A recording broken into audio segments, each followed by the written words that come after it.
बिस्मिल्लाहिर्रहमानिर्रहीम। अच्छा, यहाँ ये मैं आपको बता दूँ कि ये जो मैं स्टाइल बना रहा हूँ, आप बकरे की चांपों पे भी ये अप्लाई कर सकते हैं। सेम बकरे का जो सीना होता है, यानी कि रिब्स जिसको हम कहते हैं, पसलियाँ, बड़े रेस्टोरेंट्स या बाहर मुल्कों में जो इस वक्त मुझे देख रहे हैं, रिब्स जहाँ लिखा हुआ होता है, तो वो ये चीज़ अप्लाई कर सकते हैं। आप रिब्स को लेके मैरिनेट करें और पका लें। बकरे की चांपें बहुत आसानी से इसी फ्लेवर में बनेंगी। और मटन की बूटियाँ बनेगा ये रेड मीट मटन में, याद रखिएगा। चिकन में बनाना इसका यूजलेस है, और बड़े यानी कि बीफ की तरफ जाना भी थोड़ा सा नुकसानदेह, क्योंकि बीफ में टाइम लगता है गलने में। तो यहाँ पे बिस्मिल्लाहिर्रहमानिर्रहीम बोनलेस मटन है जनाब मेरे पास। आप चाहें तो विद बोन भी यूज़ कर सकते हैं, क्योंकि रिब्स अगर यूज़ करेंगे तो उसमें हड्डी होती है, तो इसका कोई वो नहीं है। बस इस चीज़ का ख्याल रखिएगा कि हड्डी बहुत ज़्यादा बड़ी और मोटी ना हो कि गलने में पकने में परेशान आपको वो करे। अब यहाँ पे इसके जो पीसीज हैं, बोटियाँ हैं, ये याद रखिएगा कि बहुत तरीके से हमने इस तरीके से पतले पतले पार्चे टाइप के, ये आप देख सकते हैं, ये काटने हैं। ठीक है, ये मैं आपको दिखा रहा हूँ कि क्या इसके जो थिकनेस आप देख लें, साइज़ देख लें, ये आपने काटने हैं ताकि बड़ा कुकिंग के बाद सर्विंग जो है वो बड़ी अच्छी हो जाए और उसकी लुक बड़ी अच्छी आ जाए। और जो रिब्स की मैं बात कर रहा हूँ, तो रिब्स वाली लुक इसमें आ जाए। पाकिस्तान में खैर इतनी रिब्स नहीं इस्तेमाल होती, नहीं खाई जाती, लेकिन पाकिस्तान से बाहर जो है जितने स्टेक्स रेस्टोरेंट्स हैं और बड़े बड़े रेस्टोरेंट हैं, वहाँ पर रिब्स ज़रूर होती है। भले वो कॉन्टिनेंटल रेस्टोरेंट हो या देसी बारबेक्यू रेस्टोरेंट हो, रिब्स का बड़ा एक अपना टेस्ट होता है। और जो लवर हैं रिब्स खाने के, वो वाकई रिब्स खाने रेस्टोरेंट जाते हैं और मज़ा, जायका आता है जब गोश्त और हड्डी के साथ उनकी लड़ाई आप देखें। जैसे चांपे हम खाते हैं अमूमन, सेम वही चीज़ है। ये आप देख सकते हैं कि जनाब बोनलेस मेरे पास मटन, और उसको बहुत एहतियात से हमने पार्चे यानी कि पतली बूटियां काटनी हैं।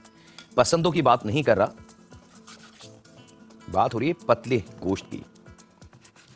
और यहाँ पे अब इस गोश्त को हमने मैरिनेट करना है। यहाँ मेरे पास जनाब टाइम बिल्कुल नहीं है, इसलिए मैं इसको डायरेक्ट कुकिंग की तरफ लेके चलूँगा। लेकिन आप लोगों से गुजारिश है कि आप इसको थोड़ा सा टाइम देंगे, तकरीबन 1 घंटा, और उसके बाद इसकी आप कुकिंग करें, तो फिर इसका रिज़ल्ट जो है वो बहुत लजीज और मज़ेदार होगा। यकीन माने एक रूटीन का जो खाना बनता है घर में, ख़ासतौर पर मटन की अगर मैं बात करूँ, उससे कदरे मुख्तलिफ ये होगा।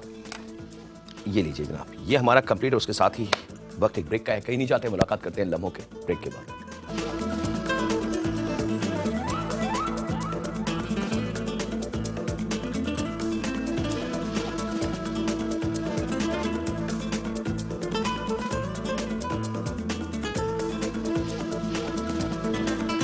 वेलकम बैक जनाब, ब्रेक से वापस आ चुके हैं। अच्छा, जब गोश्त हमारा तैयार हो तो तकरीबन लगभग 3 टेबल स्पून के बराबर, हाफ केजी के बराबर गोश्त है। थोड़ा सा वजन अगर ज़्यादा भी हो जाए, थोड़ा सा मतलब 100 ग्राम के करीब ऊपर भी हो जाए तो कोई मसला नहीं है। 3 टेबल स्पून पपीते का पेस्ट, पीला वाला, याद रखिएगा, वो पीस के छिलके के साथ वो इसमें शामिल कर दें। और अब यहाँ पे इसके अंदर मैरिनेशन जो करनी है वो मैं आपको बता दूँ, बड़ी सिंपल सी है। 1 अदद अंडा, जर्दी और सफ़ेदी, बहुत ज़्यादा फेंटना नहीं है उसको, सिर्फ जर्दी और सफ़ेदी को ब्रेक कर दें, तोड़ दें बस। और जायके के हिसाब से नमक। पहले इन 3 चीज़ों को, यानी कि पपीते को, अंडे को और नमक को खूब अच्छी तरीके से कर लेंगे मिक्स। और अब यहाँ पे कॉर्नफ्लावर है मेरे पास, रेगुलर नॉर्मल कॉर्नफ्लावर जो होता है, तकरीबन 3-4 टेबल स्पून, 5 टेबल स्पून तक का इस्तेमाल हो सकता है, या आधी प्याली अगर मैं कहूँ तो इस्तेमाल हो सकता है। याद रखिएगा, इस ऑल डिपेंड कि अगर गोश्त का आपने काटने के बाद उसको धो लिया और उसमें बहुत ज़्यादा पानी है जब कर दिया गोश्त पे, तो कॉर्नफ्लावर ऑफ कोर्स थोड़ा सा ज़्यादा हो जाएगा। या गोश्त बड़ा अच्छा सा ड्राई सा है और एक छोटा सा अंडा है, तो फिर कॉर्नफ्लावर कम होगा। ये तमाम चीज़ें रेसिपी का हिस्सा नहीं होती, ये डिटेल का हिस्सा नहीं होती, ये होती हैं छोटी छोटी मिस्टेक्स, और जिसकी वजह से हम अपने खाने को अच्छा कर लेते हैं या ख़राब कर लेते हैं। तो यहाँ पर लगभग 5 टेबल स्पून के बराबर कॉर्नफ्लावर का इस्तेमाल में आँख बंद करके कर लिया। उसके बाद इसको करेंगे बहुत अच्छी तरीके से मिक्स, ताकि गोश्त का और अंडे का जो वाटरी लुक था वो हो जाए तमाम का तमाम ख़त्म। ये आप देख सकते हैं कि अब मैं दिखा दूँ आपको, ये देखिए, अब इसमें कहीं भी कोई चीज़ ड्रॉप नहीं हो रही, यानी कि गोश्त का जो कुदरती पानी था या जो धोने के बाद उसने पानी ले लिया, या अंडे की जो हमने फिर के शामिल किया, वो तमाम जो लिक्विड बना कॉर्नफ्लावर ने उसको बिल्कुल ब्लॉक कर लिया। अब इतना हो जाए कि इसमें से कोई चीज़ ड्रॉप ना हो। ये वो चीज़ें दिखाई जाती हैं आपको जिससे आप अपने खाने को बहुत अच्छा बना सकते हैं। तो मैं पूछना चाह रही थी, मैंने एक दफा पहले भी आपको फोन किया था, हरीसे की रेसिपी पूछनी थी। बन चुका है हरीसा, लेकिन हम दोबारा उसको इंशाल्लाह ताला, थोड़ा सा टाइम लगेगा, फिर दोबारा हम बना देंगे उसको, ठीक है। चले, बहुत शुक्रिया, अपना ख्याल रखिएगा। अच्छा जनाब, अब पपीता मसाले से हमने सिर्फ नमक का इस्तेमाल किया है। अंडा कॉर्नफ्लावर लगाने के बाद मटन को हमने रख देना है। यहाँ मेरे पास टाइम की लिमिट है, इसलिए मैं इसको ज़्यादा ये इल्म दे रहा हूँ। अब आपका ये, अब आप समझ लें कि ये आपका रेडी है। अब आपने इसको 1-1.5 घंटे के लिए छोड़ देना है रूम टेम्परेचर पे, फ्रिज में ना रखें। फ्रिज का टेम्परेचर कम होता है, यानी कि ठंडक होती है, तो फिर मैरिनेशन वहीं रुक जाती है और बहुत स्लो अमल शुरू होता है। रूम टेम्परेचर पे बहुत जल्दी स्पीड बढ़ जाती है उसकी मैरिनेशन की। अच्छा, अब एक जूसर ब्लेंडर के अंदर आपने लहसुन के 3 से 4 जवे, अदरक का तकरीबन 1.5 से 2 इंच का टुकड़ा अदरक का लेके वो शामिल करना है, और सूखी गोल मिर्च है जनाब मेरे पास, नॉर्मल से रेगुलर 8-10 दाने, थोड़ा सा धो लीजिएगा। सूखी मिर्चों की वजह से मिट्टी होती है, ये शामिल करना है। और बहुत थोड़ा सा इसमें हम शामिल करेंगे पानी।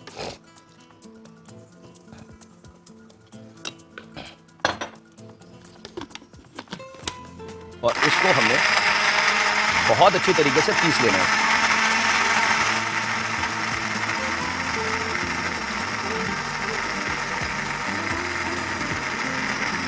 जब अदरक, लहसुन और मिर्च बिल्कुल रेडी हो जाए, तो यहां पे जनाब अब बारी आ जाती है ऑयल।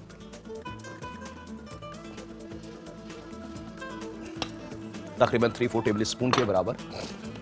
और ये जो, इसको बराए मेहरबानी सूंघिएगा नहीं, क्योंकि मिर्ची की बहुत तेज खुशबू होती है। और ये शामिल कर देंगे यहां।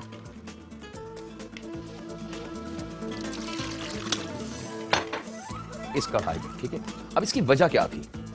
हम ये अमल यहां पे भी कर सकते थे कि अदरक को बारीक चॉप करते, सूखी गोल मिर्च को हाथ से काटते डाल देते, लेकिन सूखी गोल मिर्च में जो खुशबू सूखने धूप की वजह से कैद हो चुकी थी, और जैसे उसको पानी लगा वो खुशबू एकदम जिंदा हुई। वो खुशबू हमें रिक्वायर्ड थी, तो वो हमने पानी के अंदर कैद करके यहाँ ले आए। ये सब बारीकियां हैं जिससे हम एक बहुत अच्छा सा जायका और फूड को तरतीब दे सकते हैं। अच्छा जनाब, ये काम खत्म। मशीन को हम हटा लेते हैं यहाँ पे। अब इस मसाले को बहुत स्लो आंच पे हमने पकाना है, लेकिन इसके अंदर अभी कुछ और चीजें भी जाननी बाकी हैं, जिसके अंदर मिसाल के तौर पे वॉरचेस्टर लगभग 3 tablespoon, soya sauce 3 tablespoon, chilli garlic sauce मेरे पास मौजूद है थिक गाढ़ा वाला 2 टेबल स्पून,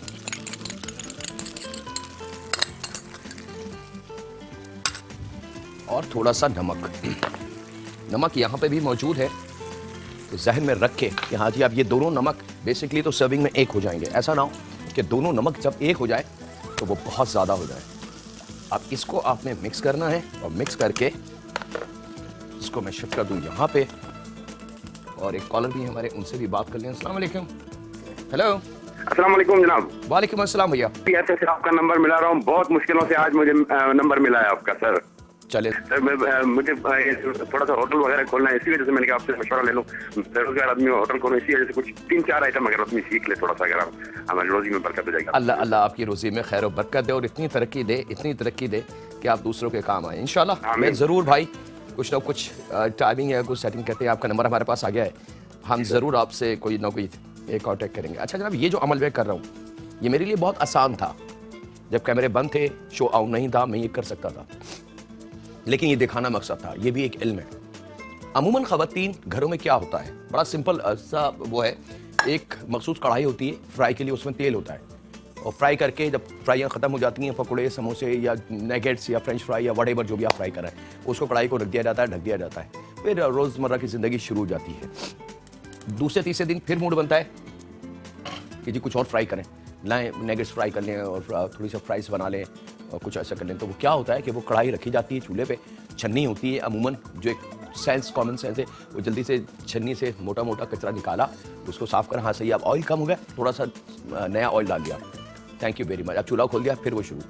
वो ऑयल ज़्यादा दिन नहीं चल पाएगा, क्योंकि कुकिंग में बेशक कुछ भी इसमें फ्राई करें, बहुत छोटे छोटे पार्टिकल्स होते हैं। वो ऐसे भी होते हैं बाज़ जो आँख, इंसानी आँख नहीं देख सकती। वो जर्रे ऑयल में रहते हैं, वो किसी भी छन्नी स्टैंडर से नहीं निकलते। और वो जर्रे जो है, जैसे ही आप उसको दोबारा रीहीट देंगे वो जर्रे जलेंगे। बेशक उसमें आप नया तेल डाल दें, फिर दोबारा उसको आप रीहीट करेंगे, वो जर्रे दोबारा जलेंगे। और एंड वो होगा कि उन जर्रों के जलने की खुशबू ऑयल में आ जाएगी और ऑयल में से बदबू आने लगेगी। तो बेस्ट तरीका क्या है कि जब भी यूटिलाइज करना है ऑयल को, ठंडे ऑयल को बहुत एहतियात से दूसरे बर्तन में इस तरीके से ड्रेन हल्के हल्के से, बस इसको हिलाइएगा नहीं, कर लीजिएगा। तो जो नीचे ऑयल के कचरा, मट्टी, ज़रात, पानी, लिक्विड, गोश्त का अपना जो ब्लड होता है वो बैठा होता है, वो नीचे रहेगा, आपका ऊपर से ऑयल आ जाएगा। और ये आखिर का थोड़ा सा ऑयल, मेरा ख्याल से मुश्किल से 2-3 टेबल स्पून ऑयल है, इसको आप ज़ाया कर दें। तो ये ऑयल आपका परफेक्टली मज़ेदार, शानदार होगा। इसको हम यूज़ कर सकते हैं लंबे अरसे। अच्छा जनाब, यहाँ पे मैंने डीप फ्राइंग के लिए ऑयल रख दिया। आप डीप फ्राइंग ले लें या फ्राई पैन्स ले लें, दोनों ऑप्शन है आपके पास। बस इसको, इन बोटियों को हल्का हल्का सा फ्राई करना है। वक्त एक छोटे से ब्रेक का, कहीं नहीं जाते हैं, मुलाकात करते हैं लम्हों के ब्रेक के बाद। वेलकम बैक जनाब, ब्रेक से वापस आ चुके हैं। और यहाँ पे इस कढ़ाई को, क्योंकि ये बिल्कुल रेडी है जनाब, सिर्फ इसको मिक्स करना है। तो ये जरा थोड़ी सी चूल्हे की सपोर्ट में ले लूँ, क्योंकि थोड़ा सा गर्म पानी चाहिए मुझे दूसरे सफ़र के लिए। अच्छा, यहाँ पे दोनों ऑप्शन आपको दे दिए। आप चाहें तो इन मीट के टुकड़ों को, गोश्त के जो स्लाइसेस किए हैं हमने, आप थोड़े से 1/4 कप या आधा कप ऑयल के अंदर रख के शैलो फ्राई भी कर सकते हैं।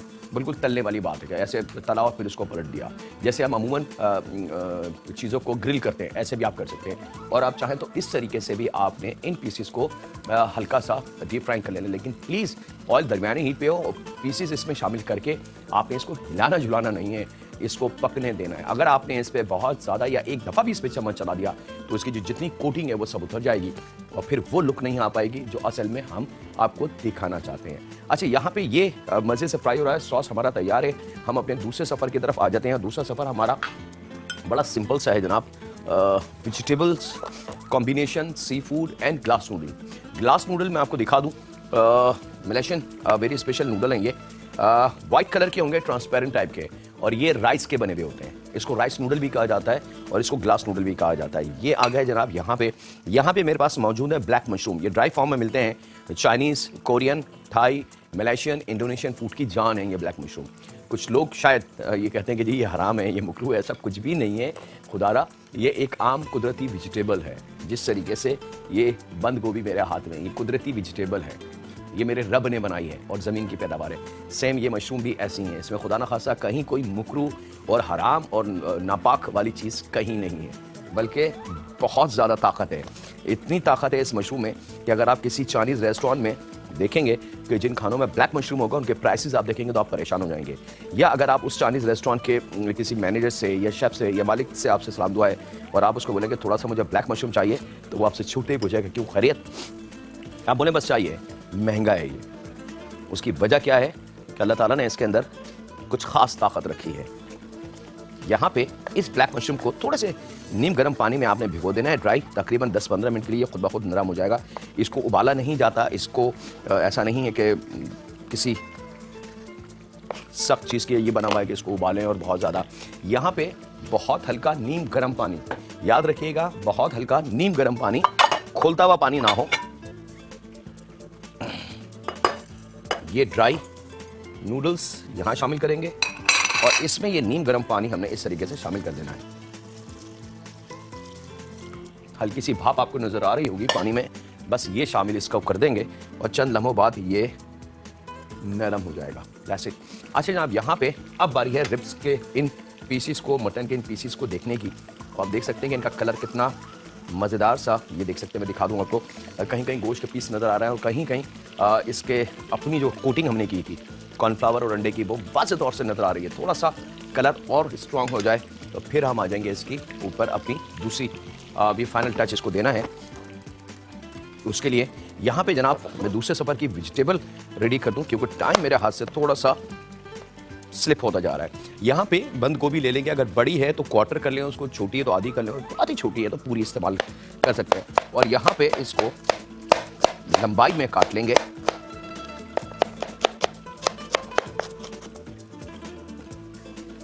अब छोटी है तो मैंने आधी इस्तेमाल की है। यही अमल गाजर का हम करेंगे। अगर गाजर बड़ी है तो तकरीबन आधी गाजर का इस्तेमाल होगा, और अगर बहुत ही छोटी गाजर है तो फिर आप एक गाजर का इस्तेमाल आसानी के साथ कर सकते हैं। इसको भी स्लाइस पहले करके और इस तरीके से तरतीब दे के आपने लंबाई में यानी कि जूलियन शेप में काट लेना है। मटन के पीसेस या रिब्स के पीसेस और अगर चापे हैं तो चापों का भी यही फार्मूला है।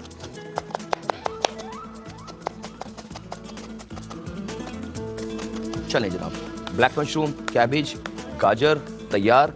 हरी प्याज ले लेंगे, अगर बहुत छोटी है तो कम से कम 4 लेंगे, और अगर दरमियानी जैसे ये भी मेरे हाथ में तो 2 परफेक्ट हैं। और इसको हमने नाइफ को थोड़ा सा तिरछा रख के काट लेना है ताकि उसकी कटिंग जो है बड़ी खूबसूरत सी हमें मिल जाए, डायमंड शेप की। इस कटिंग का भी एक मखसूस नाम है जनाब।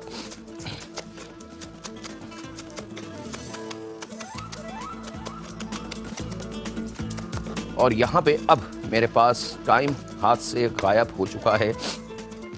कुकिंग स्टार्ट में करूंगा जनाब, तो ब्रेक पे जाने से पहले मैं कुकिंग शुरू कर दूं ताकि थोड़ा सा मेरा और आपका टाइम जो है वो बहुत अच्छा सा बच सके। यहाँ पे ऑयल का इस्तेमाल मैं करूंगा जनाब, तकरीबन 1/4 कप के बराबर, और 3 से 4 जब्बे लहसुन के और 1 टुकड़ा चॉप अदरक का शामिल करके, ये मेरे पास झींगे और फिश के पीसेज है, ये मैं फ्राई करता हूँ। आपसे ज़्यादा चाहता हूँ ब्रेक की, कहीं नहीं जा रहे हैं, मुलाकात करते हैं लम्हों के ब्रेक के बाद।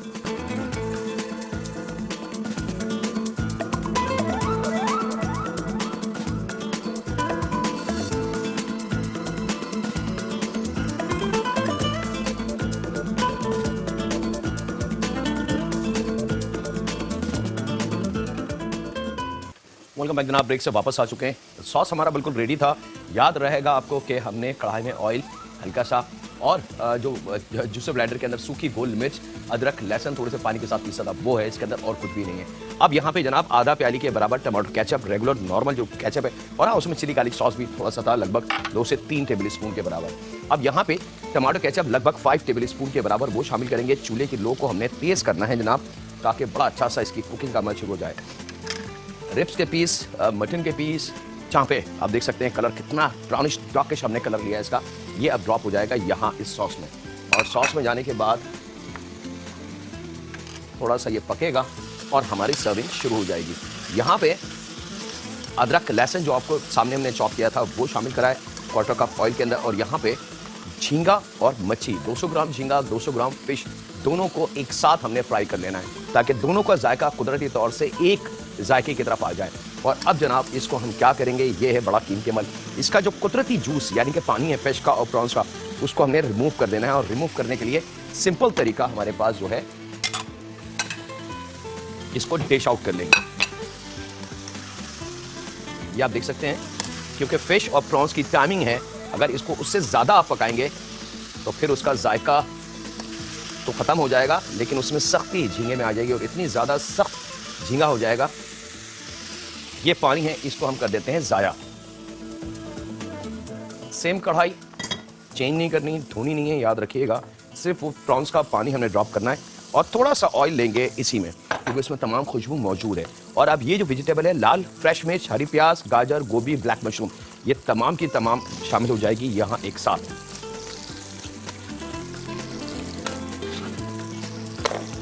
और इसको करेंगे जरा सा हम फ्राई।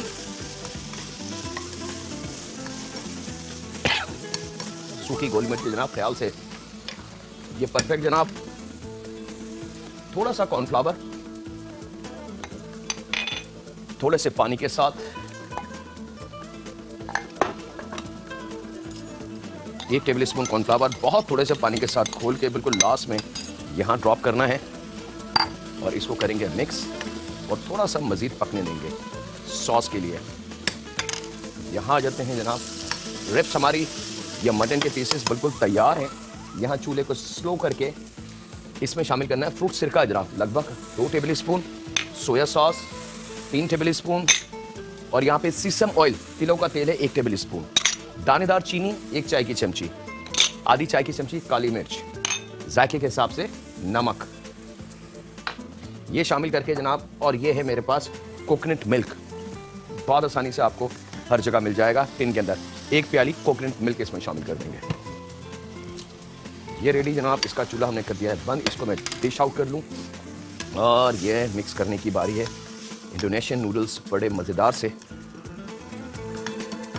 ये हुए जनाब। अब यहाँ पे ये जो नूडल्स थे वो नीम गर्म पानी में हमने ये आप देख सकते हैं बिल्कुल सॉफ्ट और नरम हो चुके हैं। इसको उबाला नहीं जाता, याद रखिएगा, अगर उबालेंगे तो ये तमाम के तमाम ख़राब हो जाएंगे। ये यहाँ शामिल करते हैं, इसको ज़रा सा करेंगे मिक्स।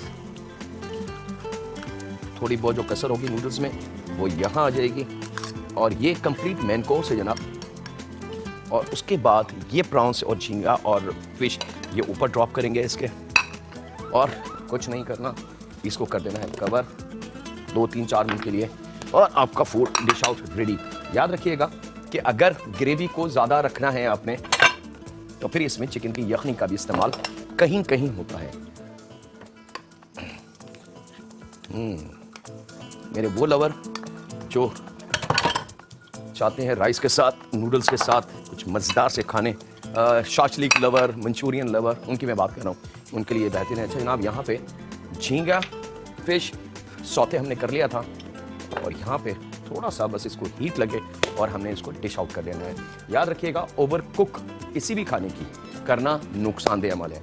और ये आ गया जनाब मज़ेदार सा एक वो जायका जो हम अपने मेहमानों को, दोस्तों को एक स्पेशल बिस्मिल्लाहिर्रहमानिर्रहीम लाइक दैट। और ये आ गया जनाब इंडोनेशियन वेरी स्पेशल नूडल्स। इसके साथ ही वक्त है आपसे इजाज़त लेने का। अपने घर वालों का, दोस्तों का, बुजुर्गों का, बच्चों का और बेटियों का बहुत ज़्यादा ख्याल रखें और दुआ करते रहे उस खालिक के दो जहां से।